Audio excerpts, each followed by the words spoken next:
তো দেখুন আসলে ইসলামী খেলাফত যেটা, ইসলামী খেলাফত হচ্ছে এটা রাজনৈতিক সিস্টেম।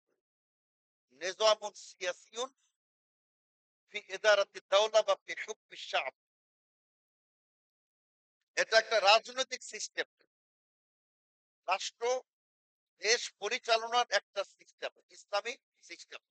এটা হলো খেলাফত। যার মাধ্যমে দুটি কাজ হবে। একটি হলো যে সমগ্র মুসলিম ঐক্যবদ্ধ হয়ে যাওয়া। আর দ্বিতীয় কাজ হবে যে ন্যায় বিচার কায়েম।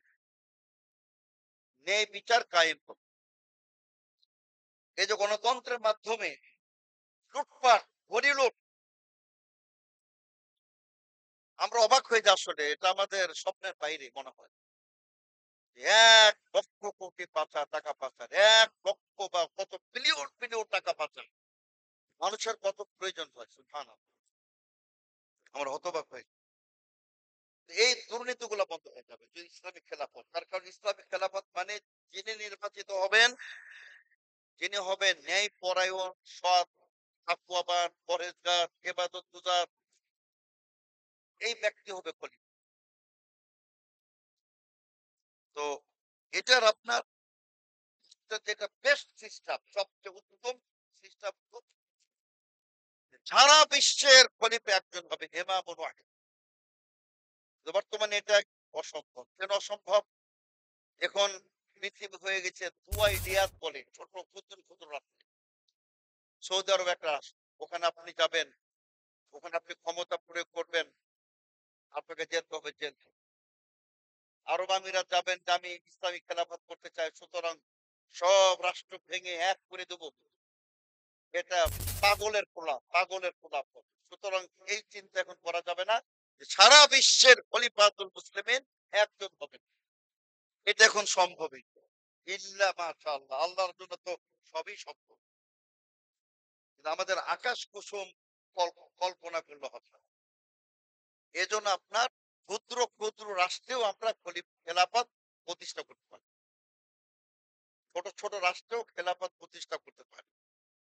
এখন খেলাফত কিভাবে প্রতিষ্ঠা করবেন সম্মানিত সুধী? একটা হলো যে ইসলামিক খেলাফতের যে পদ্ধতি, ৪ খলিফা যে নিযুক্ত হয়েছিলেন, যে একাধিক সিস্টেম, আপনি যেকোনো একটা প্রয়োগ করতে পারেন। কিন্তু আল্লাহু আ'লাম, আমার জানা মতে, আমার সীমিত জ্ঞানে এটা অসম্ভব। এটা এখনো ৫০-১০০ বছর হবে কিনা আল্লাহ পাক জানেন। কিন্তু এই ৫০-১০০ বছর কি আমাদের কোনো বক্তব্য থাকবে না? ৫০-১০০ বছর আমাদের কোনো নির্দেশনা থাকবে না? আপনি বলতেছেন গণতন্ত্র কুফরি, গণতন্ত্র হারাম, ঠিক আছে মেনে নিলাম সব। তো খেলাফত ঠিক আছে, খেলাফতটা কিভাবে হবে? আগামী ৫০ বছর যদি না হয়, আমরা আগামী ৫০ বছর কি আমরা একদম চুপচাপ থাকবো? পুরা ছেড়ে দেব ক্ষমতা? চোর, বাটপার, লুটেরা সব ক্ষমতায় বসে আমাদের নিয়ন্ত্রণ করবে? এটা কি ইসলামী খেলাফত প্রতিষ্ঠার কৌশল? যে আমরা অপেক্ষা করব ১০০ বছর? কারণ আপনার তো কোনো দিক নির্দেশনা না। আপনি বলতেছেন খেলাফত ছাড়া সব কুফরি, সব বাতিল। খেলাফত যখন হবে না, তাহলে এখন আমরা কি, আমাদের বক্তব্য কি হবে? এজন্য আমরা স্পষ্টবাদী, স্পষ্ট ভাষায় কথা বলি। আর জাহেল আমাদের গালাগালি করে, আমরা পরোয়া করি না। বিশ্বখ্যাত, পৃথিবী খ্যাত, আল্লাহর জমিনে সবচেয়ে বড় আলেম ছিলেন ২ জন, আল্লামা আব্দুল আজিজ বিন আব্দুল বাজ রাহিমাহুল্লাহ। তিনি ২০ বছর বয়সে অন্ধ হয়ে গেছিলেন। কিন্তু আল্লাহ পাক রব্বুল আলামিন তার মাধ্যমে সারা পৃথিবীটাকে আলোকিত করেছিলেন। সমগ্র সহিহ বুখারী তিনি হাফেজ তিনি ছিলেন। আর আল্লামা শাহ মুহাম্মদ সালেহ উসাইমি রাহিমাহুল্লাহ, তারা বলে গেছেন, তারা বলে গেছেন বর্তমান গণতান্ত্রিক পদ্ধতিতে, যে নির্বাচনী পদ্ধতি,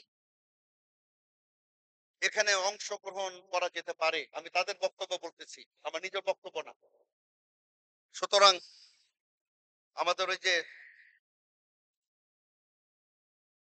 জামার চেয়ে গেঞ্জি বড়, বাঁশের চেয়ে কঞ্চি বড় হলে যা হয়, তুমি তো সেই বিন বাজের সামান্য অংশ তোমার মধ্যে নাই। তার পত্র নিয়ে হাসাহাসি করে তোমার তো লজ্জা থাকা উচিত।